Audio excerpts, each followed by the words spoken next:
These are the instructions for completing your final landmark description sheet. If you go to the sheet where you did your template and you scroll all the way down to the bottom, you will see your final one here. The final one you can tell is different because it doesn't have all the descriptions on how to fill in the information. This is actually pretty easy because all you need to do is copy and paste your information from above into the correct place down below. So, starting off, we're going to put the name of the landmark. You're going to use the full name of the landmark at the top.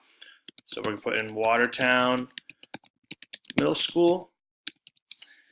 And then for the basic information, we're just going to copy and paste what we have above. So we're going to go up, copy the nicknames and abbreviations, copy it using Control-C,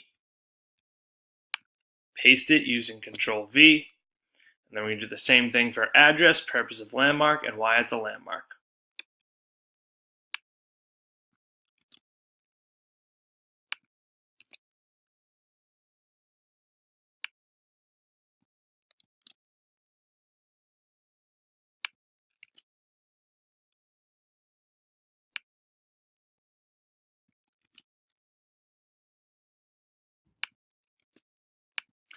For potential usage in conversation, we're still just going to copy and paste the information that we did, but we have to make sure that we don't copy any directions with it.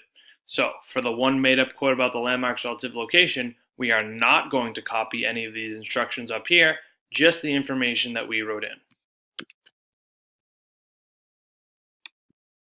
And then again, remember, we're going to get rid of any parentheses that we see on here, so we'll highlight the entire thing and then paste it in.